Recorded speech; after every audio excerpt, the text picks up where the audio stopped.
We play and call it work. MiniWarGaming's Warcry Battle Report. Hello there, fellow wargamers, and welcome to something completely different. I am joined by my roommate Tarl, and I'm Luka from MiniWarGaming, and we are stuck at home because of the quarantine still, and we're just trying to find fun things to do, right? It's true. It's So, very true. We took inspiration from Blood Bowl. If you are familiar with the Blood Bowl Brawlout that Tarl and I did, a sneak peek or a little spoiler, we are going to be doing a season 2 of that shortly after this at some point. Don't know when, but people have been calling for Blood Bowl, and we missed Blood Bowl, so we will do Blood Bowl. But today, we do Warcry, because we brought Warcry home, and we figured let's do something with... Let's do some Warcry. Let's just do something with Warcry, right? It's a good game. Now, I desperately want to play a campaign with at least 4 people, but I can't do that right now. No, so it's just Tarl and I. And we can't quite do a campaign between ourselves, because that's not as fun as it would seem like it would be, maybe, or maybe it wouldn't seem to be fun at all. And this is going to be a long intro because there's a lot of explaining to do here. Yeah, it'd be a lot of us playing the same teams and then eventually playing our own teams against each other and stuff like that. So it's kind of like, So we're going to go with the Blood Bowl Brawlout style, where we have a lineup, a roster of teams in this, what we're crying, the Warcry Wallop. It is ancient, it is revered, and aspirants come from all of the 8 points and the 8 realms to compete. And it is spoken for, this one will be special because it'll be spoken for Wallops to come. For many Wallops down the line. Many Wallops to come. So we will be both commanding 4 teams apiece. We've already built our teams and determined our teams. We're going to go actually ahead and show you that in a moment. And I'll explain further what this Warcry Wallop will be, because it utilizes some rules from the new Tome of the Champions 2019, which greatly increases the enjoyment of the campaigns, I'll say. Like, it adds a lot more. It adds injuries, and that's mostly it for me. That's like my one thing. I love the advanced injury table, but it gives more artifacts and more campaign tables and more rules for different armies to play in the campaigns, because it gives them a campaign quest, and that's what the campaigns are based around. But we're not using the campaign quest per se, but we are using the injuries, and we're using the Destiny levels. Destiny, that's what I was going to say, priority, but that didn't quite sound right. Now, we all have 1,000-point teams. We have 4 of them. We're going to randomly determine which ones go up against each other at first. And then from there, we will pick the appropriate team to go against the other one. So, say Tarl wins the first game with his randomly determined warband against mine. I will then get to pick one of my remaining 3 that will best match up against that one. At least what I would think would best match up against that one. Whereas the one that I lost with is out. Whoever has remaining teams remaining wins, right? So hypothetically, Tarl could win all 4 with one team, but there's going to be lasting injuries, and that will greatly hamper the effectiveness of winning twice in a row. Lasting injuries being when a fighter's taken out of play, you have to roll for them at the end of the game and see what happens to them. It could be like a broken leg, maybe a rib is poking out, or maybe they suffered a nasty concussion, which will make them less effective in the game to come. And that's what we're going with. It is a pretty basic thing you can do with one other person in your home if you're stuck at home and you have a lot of Warcry warbands. Because like I said, the campaigns don't work that well with just 2 people, but this is something that could be fun, and you can do it in a day too. Yeah. Like, theoretically, if you have all day, because it could technically be 8 games, but it could be 4, so who knows. Let's go take a look at our Warcry warbands, and I guess we'll just figure it out from there.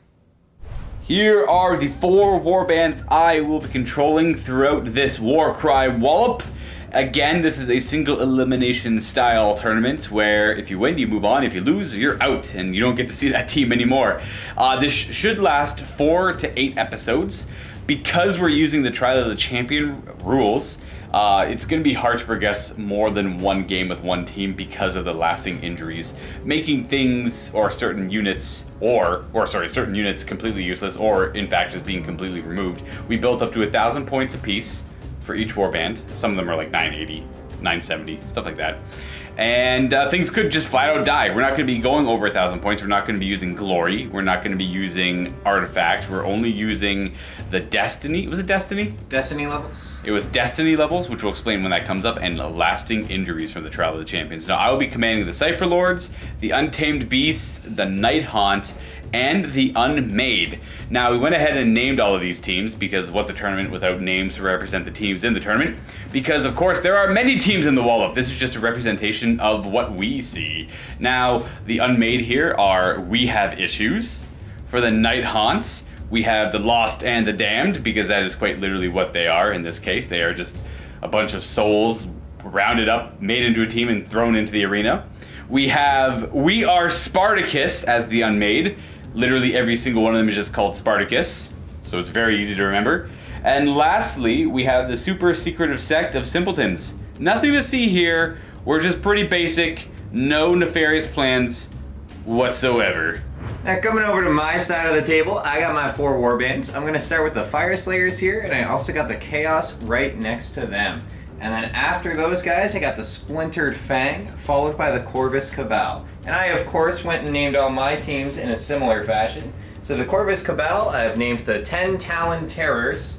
The Splintered Fang over there, I have named 5-Fingered Frida's Banged Friends. 5-Fingered Frida's the one in the middle, of course. That is, of course, Frida right there.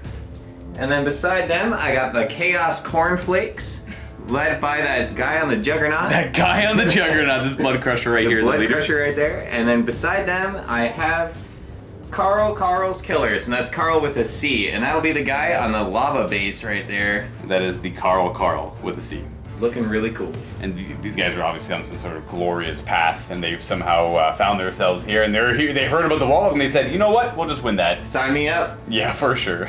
And that is our 8 Warcry warbands. We're going to go ahead and randomly determine which Warcry warband is facing off against which one first, and we'll go ahead and roll technically a d4, but it's going to be a d8.5 because I don't have a d4 at hand. So we'll go 1, 2, 3, 4 in a row with the Fire Slayers, Chaos, Splintered Fang, and then Corvus Cabal, and then we'll just half this. So that's a 3. That's a 4. Sorry, that's a 4 because you round up. Now that would be them. Yeah, Corvus Cabal going first. So Tarl is going to be lining up with them first. The 10 Talon Terrors taking first fight. And for myself, we'll start with 1, 2, 3, 4. And we are also going to go with 2. Okay, so that's going to be the Lost and the Damned going up against the Corvus Cabal. The 10 Talon Terrors? Yes, sir. Nice, nice. With the Lost and the Damned, I lost the priority roll for the beginning of the game, so I had to set up my dagger, shield, hammer first. I'll give you a little bit of insight into what I have in this list. I have obviously a Chain Rasp, a Grimghast Reaper, another Grimghast Reaper, Chain Rasp, and then I know this is a Spirit Torment, but it's going to be a Spirit Host for this game. It's got the right base size, and it kind of looks like a Spirit Host, or you could understand that that's a Spirit Host and nothing else. It's just, I forgot it at work, and it's very far away. And I know I could have rechanged my list, but I really want to run a Spirit Host, so forgive me for not using the proper model in this regard. And then a Grimghast Reaper. Now, this is my dagger. This will be my shield, which will have my leader, the Extoller of Shaiish, which is the Grimghast Reaper leader. And then in my dagger, I have a Grimghast Reaper and a Chain Rasp. Now, I went with kind of an even split, obviously putting the amount I have to in my shield. Putting the Spirit Host and the Grimghast in the dagger makes it quite offensive. And my hammer is a little bit weaker, but it at least does have a grip. I was thinking about putting 2 Chain Rasp in there, but it would have been absolutely worthless. So I decided to put a little bit more value inside of it. Alright guys, this is my Warcry band. I got my dagger, shield, and hammer in the row. My shield will have my leader with a couple Kabbalists. My hammer will have the other Kabbalist with the Raven and another 2 Kabbalists with the spears associating him. And then my dagger, the really big elite one, will have my Shrike Talon as well as my 2 Spire Stalkers in that group. So a little bit more value in your dagger, but your leader is in the shield, and then not a lot of value in your hammer, but no, they're still fast enough to be able to make some sort of impact in the game. At least I imagine. And now we set up for the game and figure out what scenario we're playing. We're gonna go ahead and see what kind of terrain and twist cards we get. Because we're using pitch battles, they have a predetermined deployment and victory condition. So we are gonna go ahead and get this terrain set up here, or as close to that as we can get with the terrain we have. And then the twist of the game will be a blizzard! A sudden freezing snap sweeps across the 8 points, and rival warbands find themselves fighting for their lives in sub-zero temperatures. So the first part of that won't affect us. We can't use abilities or attacks that target an enemy fighter more than 9 away. But the second one, if a fighter, at the end of their activation, if they did not make a move action to keep their blood flowing, I suppose, you roll a die on a 1, you allocate 3 damage points to that fighter. So it's real cold out. So you have to keep moving, is what it's saying. Righto, we got Breakthrough, which is one of the new scenarios, pitch battle scenarios out of the Tome of Champions 2019. This is all new to me, and Tarl too, just because I haven't played since that tome's come out. So what we did is we weren't really too sure which table we wanted to play on, so we kind of randomized. We rolled the D3 of the 2 original ones and the new one in Tome of Champions, and we got the Tome of Champions. We rolled out Breakthrough. So we are set up. I am deployed as the red player, so I got my... It is, I can remember this, Dagger, Hammer, Shield. Yeah, so our daggers went down first, and then our hammers went down. Yours is right there, mine's right here. And then our shields are showing up around 2 on this edge from over here, and then Tarl's is showing up over here. Now, Breakthrough is a pretty basic one, though complex in its own way. This will last for 4 battle rounds, and you get 1 point per fighter that gets off the battlefield edge through the escape route. Now, my goal is to get fighters off of this edge. Now, if they end a move within 1 inch of there, I can remove them, and they do not count as if they had fallen. They count as escaping. And then Tarl's edge is obviously this one over here. So he's going to try and get his fighters off here, get within 1 inch of this edge. I'm going to be trying to get within 1 inch of that edge. And then after 4 battle rounds, whoever has the most fighters that have escaped wins.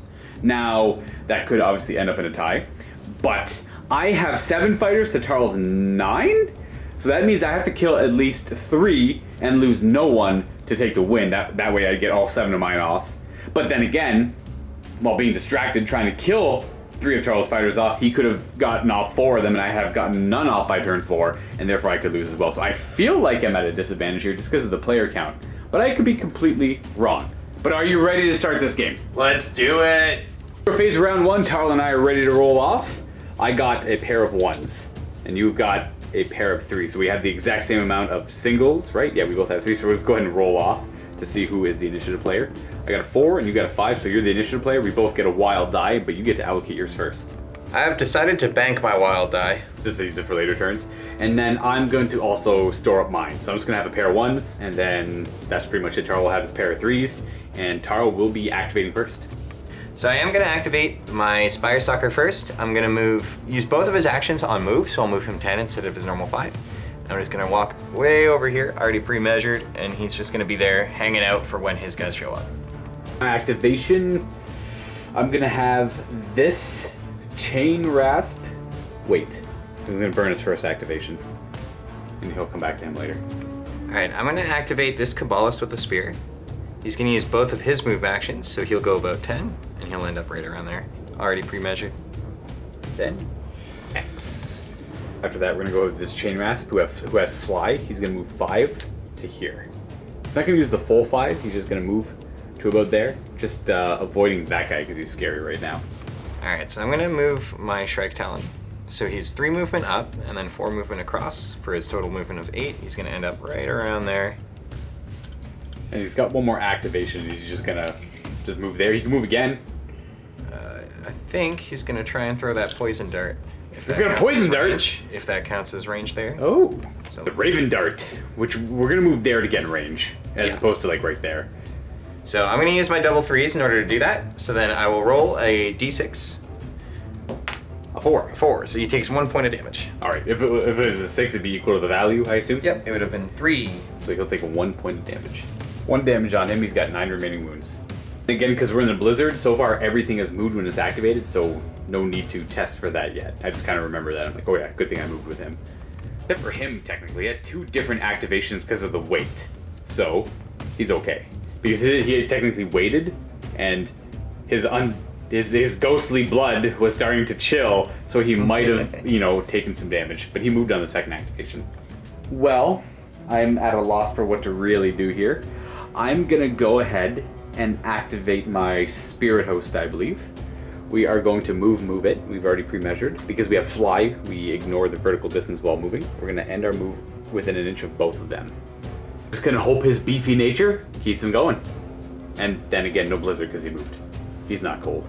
So I've decided to both disengage and move him. So I'm gonna use both his actions. That'll move him 8, and it'll be just around this corner here. Right, so the disengage is 3 out. And then, because Tarl doesn't want to suffer the blizzard, he's going to declare a move action as well. Yeah, because a disengage does not count as a move action for the purpose of these kind of things. So if I did an attack and then a disengage, I would still have to roll the blizzard. Which could do 3 damage to him. I don't think they have a lot of health. I'm assuming they only have like 8. No. Next up, I'll activate this Grimghast Reaper. He is going to move and move. I've already pre-measured. We're going to go right to there. I'm going to just threaten him. I'll have a bloody round 2. Oh, sorry, glare. So I'm gonna do the same thing over here. So he'll disengage the 3, and then he'll do his move for the full 5, and he'll end up over there. 8 with his buddies. Boop. And we made a gap there for that guy to fit through if we need to as well. The last activation on my end will be my Grimgas Reaper. I am going to abandon this flank, which might be a mistake for your shield coming in, but I don't think... I got these 2 guys who could tie them up, but I don't really know what's going on over here. This is kind of scary. You have your big guy over here as well. So... Oh, blah, right? So we're going to double activate him. We're going to double move. I've already pre-measured. He's going to end up about here. Then he will be done activating, and now we just get to activate the rest of Tarl's guys, which I think is just that one fighter. Yep, just that one guy. And he is going to do a double move right in there, so no one really has to take any blizzard checks other than my one guy that did when he waited. But I quickly realized my mistake there. And that's it for the rounds. Yeah, we're going to go on to battle round 2, because everyone's activated. No real fighting, though. Well, it brings us to battle round 2. Rolling for initiative. I get a double, actually. And you have a triple? Oh, man. All right, well, that means... Because I have more single dice, I win the initiative there, but we both gain a wild die. We stored from last turn, so we both have 2 wild dice. So I am going to make this into a triple. And then... I'm just going to store that wild die. I'm going to keep the triple for now. Alright, I've decided to use both of my wilds. I'm going to make 1 quad over here and 1 double over here. Oof, going big, alright. So leaving me with the initiative, but giving you a quad and a double. Going into reserves, where my guys show up first. So they have to all be within 3 inches of pretty much this half of the short edge. So I decided to put my reserves like so. Got my Karen Wraith, my Extoller, and my Grimgas Reaper, my Extoller of Shaiish, and then my Chain Rasp over here, kind of protecting the Extoller a little bit. And then my deployment for my reserves, I decided to put both my Cabalists up front over here at the halfway point, and then my leader way back here. So this is the issue for me. These 2 alone could win Tarl the game, which I'm a little concerned about. This Grimgas Reaper is going to start off, he's going to attack, and then probably attack again. We're going to attack that Spire Stalker there. I'm unfortunately only strength 3, so I need 5s to hurt him. And that's a fail, so I'm going to attack again and suffer the blizzard. Oh, there we go. So we got some damage in. I think that's 5 damage, because it's 1 and 4. It will be 5 damage points on him. And how many health do they have? 10? Yeah. Well, 15 on them, so that's only a third of his health. And I'm going to roll for the blizzard on my Karen Wraith. Grimgas Reaper, sorry. They look like Karen Wraiths. I always call them that. I'm past though. We're okay. But he is done, and he didn't really accomplish too much. So the guy who was just attacked is going to attack Luka's leader here. Luka's Luka. Luka's Luka. What strength is he 4? It's 4, yeah. I believe you need 5s. I'll double check that though. So that 4 is maybe good. It is a critical though. The 4 does not quite do it. That's going to be 4 damage on my Extoller of Shaiish. And he's going to attack again? Yes, sir. Same target? Yep. And we need 5s. Ooh, how much got damage one. Do on a non-critical? 2. So that is going to put him at 6. Now he's taking 6 damage.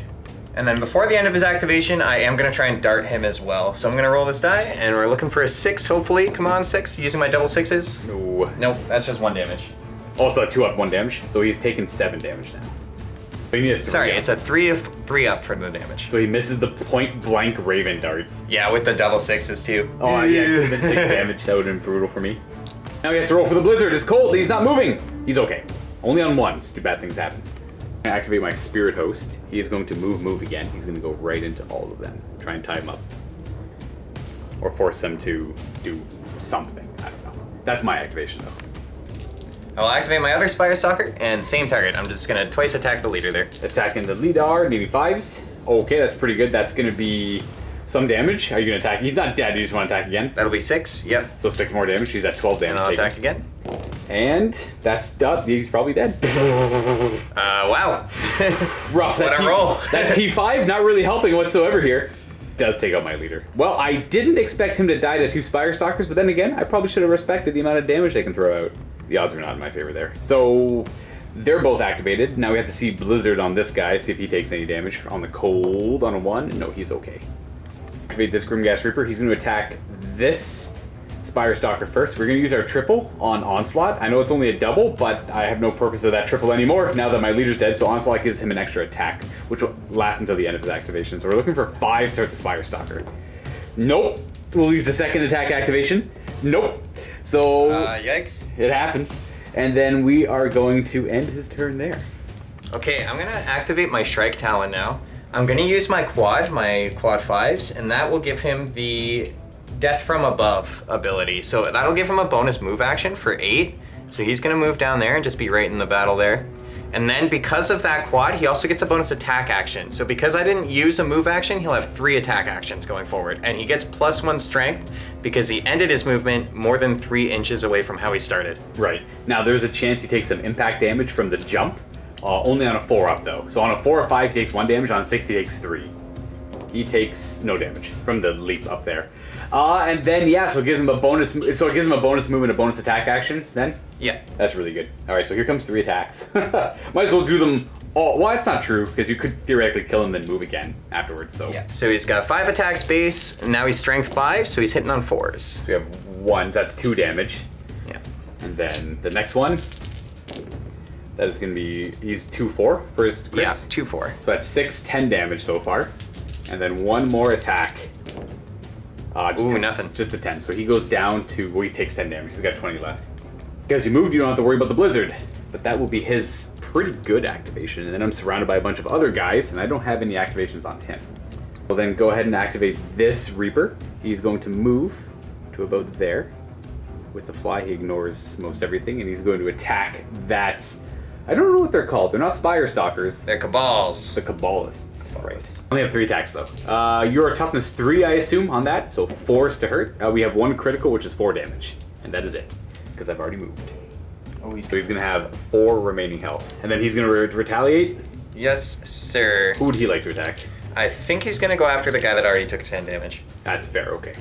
Provides. 5s to hurt him. Yeah, and he's gonna double attack as well. So he got no 5s. And the second one, he gets a crit and a 5, or crit and a hit. Nice. Ooh. It's gonna be 5 damage because he's 1-4. So I take a further 5. I'm at 15 of my 30 wounds taken. Nope. I have to roll for his blizzard, or see if the blizzard takes him a little bit. It does. Ooh, it does. He takes another 3 damage. He's got 1 health left. Well, all I have left are my 2 little dudes over here. So we're gonna go ahead and activate this chain transport. He's gonna attack that Spire Stalker there. Can't possibly kill him in 1 volley, so I'll roll attack with both. And he does 1 damage for that 1-5. We do 1 damage to that guy, and then my activation is done. But the blizzard does not do anything to me. I'm gonna activate my Cabalist with Familiar, and I am going to use my retreat, my disengage here. Ooh. And then you're gonna move. Yeah, and then I'm gonna move. And I'll move my 5, and I'll just go right over this way. Middle to middle for all you people who love that. Chain transport isn't gonna do me any good over here. He's gonna move, and end here. Outside of an inch of the Spire Stalker. Creepy guy. Shrike Talon. Shrike Talon, big creepy guy. Okay, I'm gonna activate this other guy with the spear, and he's gonna use his disengage action as well. Getting out of that fight, Yep. staying an inch, getting Getting an inch more away. than an inch away. And then he's gonna also run away, because Got that's where- what they Cabalists love to do. Yeah, it's all about keeping your guys alive while keeping my guys tied up. And we're gonna go ahead and activate the rest of Tarl's dudes because all my guys are activated or dead. I lost my leader, which is a crippling blow. Moving up to support these Cabalists running away. Oh gosh. That will end the leader there. And then we have these 2 Cabalists to go. Are they just gonna make a run for the edge? Yeah, they're just gonna jump out of here. Yeah, they're both gonna activate. Move. Don't have to worry about the blizzard. Yeah. Clearing. But that will end the battle round. We're gonna move on to battle round 3. Remember, there's only 4 in this game, in this specific battle plan we're playing.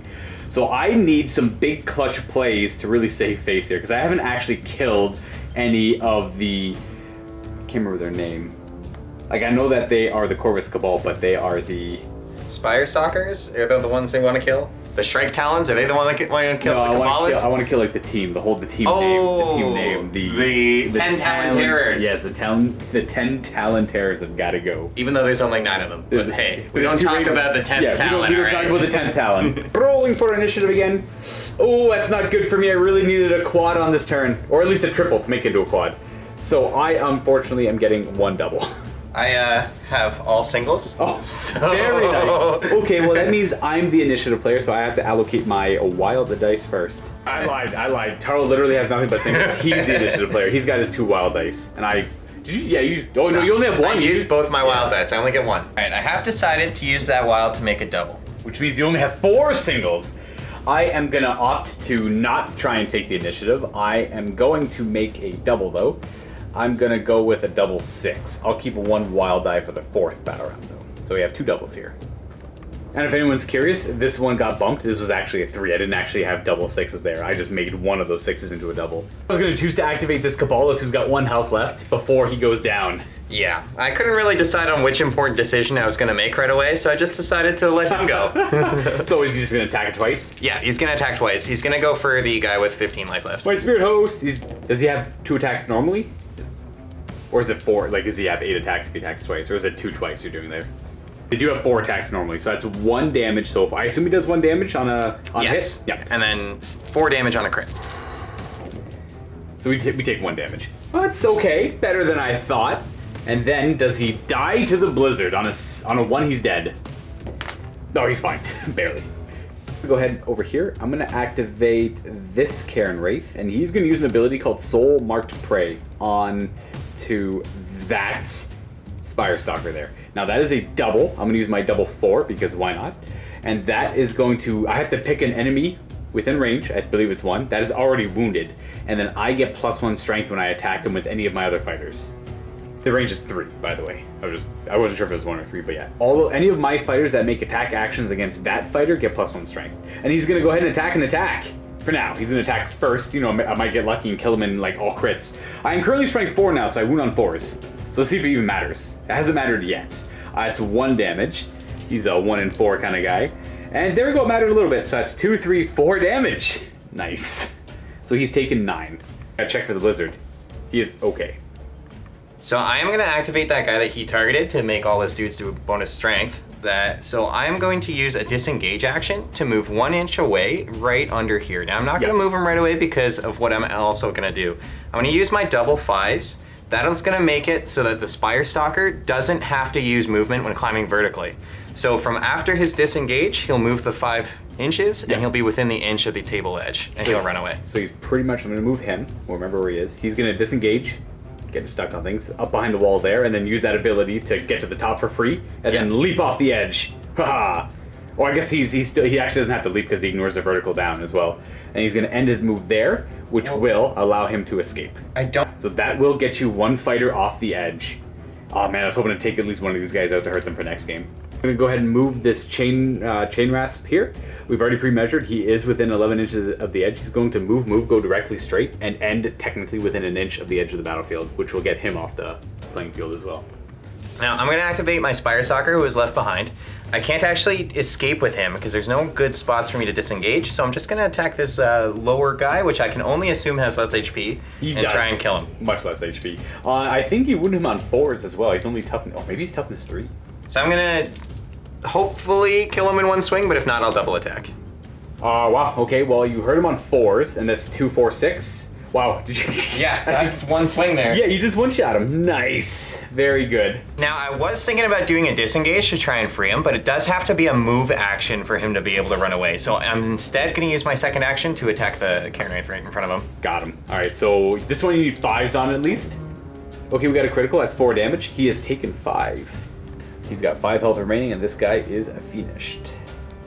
Oh, I'm at the point where I don't think I can win, and I have to go for as much damage as I can do to them to try to cripple them for next game. But I've only taken out 1 Cabalist, and that's not ideal. And again, anyone that does escape through the escape route edge does not count as being taken out, so you don't roll for injury for them at the end, which makes sense. Now, I have potential to get fighters off the board, but like this is only battle round 3, and it doesn't actually count scoring until 4, so anyone I try and get off the edge now, it doesn't really matter. In fact, it just only hurts me more. Guess I'm going to activate this Karen Wraith, or Grimghast Reaper. I really should have Soul Mark Braid him, so we unfortunately have to move to disengage. In fact, we're going to go to the other side. We're going to use a big move, because we have fly, we move over models. We're going to end here. And then we're going to do 1 attack. We need 5s to hurt. We do nothing. Nice. So I'm going to activate my Talon Shrike, and he's going to use all his attacks to try and kill off this guy. We're going to attack? Yes, well, sir. Attack for now, then maybe attack again. Bam. We need 5s, I believe, to hurt over here. Yeah. 6 damage so far on the first attack. I have 15 health, and then nothing. So I take 6 more damage, which puts me at, how much have I taken? I take 15? All right, so I took 21. I had 16 on me, so I'm at 22 damage. And now we find out if he's too cold. No, he's fine. My Grimghast Reaper is going to go ahead and attack. He's going to do the first attack into the Cabalist. and see if we can't take him out. I believe we wound on 4s here. I just need 1 4-up. Okay, well, it's a good thing I got 2 attack activations. Nice. Oh, wow. Nice. All right, well, he'll fail completely. So that is his activation. And you get to go with, well, you have your 5 remaining fighters over here. So I'm just going to activate one of the Kabbalists over here, and he's just going to run off. Well, I guess I'm going to go with my my spirit here. And we're going to put the first attack action into the Kabbalist, because again, I want to try to inflict some lasting damage. Spirit Host has 6 attacks at strength 3. I need a 4-up to kill. Nice! I got the criticals as well, not that they matter. So he does go down, and then his second attack action will go... I could disengage. But no, we're going to attack the big flyer guy, even though it's a dumb idea. Maybe I'll get nothing but critical hits here. Ooh, I didn't utilize my double properly. Oh, I should have onslaughted. Oh well. I guess I can still onslaught now. You know what? I will. I'll use onslaught before my second attack action, and I'll throw 7 dice at him. And we got 5 damage. 1 4. I guess he is toughness 4. And now I didn't move, so am I cold? I am not cold. But I'm also done activating my fighters. So the rest will be Tarl's activations. So I have decided I'm just going to move this guy off over here first. Yep, he's out. That's 3 fighters off the pitch for you. Out. And then I'm just going to start running with these guys, and they're going to head all the way in that direction and try and escape as well. Yeah, that's fair. I'm just going to move over here. First guy will double move in that direction, and then the other guy would be just slightly behind him. Yes, sir. For that turn 4 escape. And then she'll do her double move, and she'll come over here to start to support. Yay. With that ends battle round 3. We're going on to the 4th and the last battle round, let's be honest here. Because Tarl is about to get off these. I can't do anything to stop these 2 guys. Even if I disengaged and moved, I don't think I could because they can just move and disengage and all that good stuff. Because you already have 3 fighters off the field. I only have 1. So I'd have to give up his capability of getting off the field. And these guys are on it's impossible for them to do that, for sure. So it's initiative time. So I have a dream for this turn. I need a triple and a double, I think. Okay, that can work, because I have 2 wild dice. I have, a triple and a double, never mind. I just caught on to what was happening. So Tarl definitely has initiative. Yeah, and I'm going to use my wild dice. I am going to make a double right over here. Okay. I mean, I have 2 wild dice, but I actually think I need the double and the triple. I'm going to use my 2 wild dice to make 2 singles. So we'll have a 1 and a 5. That way we roll off to see who has initiative. Huzzah! Rolling off. Oh, yes. Not worth it. But you know what? I had nothing else going for them anyways. So Tarl will have initiative. So I'm going to activate first. I'm going to activate my leader. That's my number 1 talent. She's going to move right over here as her move action, and then she's going to attack. Now, she's also going to activate an ability using my 1 double called Harrowing Raven. Pick an enemy fighter within 20 inches of her. That enemy cannot make a disengage action, so she's going to choose him. Fair. No running away. No running away at all. So 4 attacks at 4 strength. Whoop. So we have... Sorry, everybody. That is not a 1. He's T5. Yeah. I am going to activate the Grimgas Reaper beside the dude here. And we are going to use our double on Soul Marked Prey so that any of my fighters that attack him have an additional strength. When we attack, we need 4s though. Not bad. We got a hit and a crit. That should be 5 damage. And then the second one will be a crit. So that's just 9 damage in total, which puts him at 14. So I do the damage to him, then I'm done activating. But we have to see if the blizzard claims my life. It does not. Well, not that it would, but see if it does a little bit of damage to me. And that's my activation there. So I'm going to activate my Shrike. I'm going to use my 2 6s that I have, and I'm going to try and do a Raven Dart against your leader here. Oh, it's just my Spirit Host. Okay. So that's just 1 damage. Okay, well I'm just going to flip one of these over to a 3 and take away that. Super now disappointing. I'm going to disengage him. He'll run back this way. And then he's going to do his move over that way. Yeah. So it'll be like over here-ish, because can't go through that, so. Well, that screws up my plan. Unfortunately, my plan wasn't perfect. It was a double activation. I had a soul mark with him, and then I was going to use the Frightful Touch on him. Every time I actually hit him, it's a critical hit. So I guess I'll have to use the Frightful Touch over there, and I'd have to roll super hot. But you know what? I might as well still try. Maybe I'll take out the leader. Well, we'll come back to that plan later. So let's go over here and see if we get lucky. We're going to attack with the Wounded Grimgas Reaper first. He is going to attack into this Spire Stalker. 5s to wound, 5s to hit. We do have 5 damage, and then the second attack is going to do...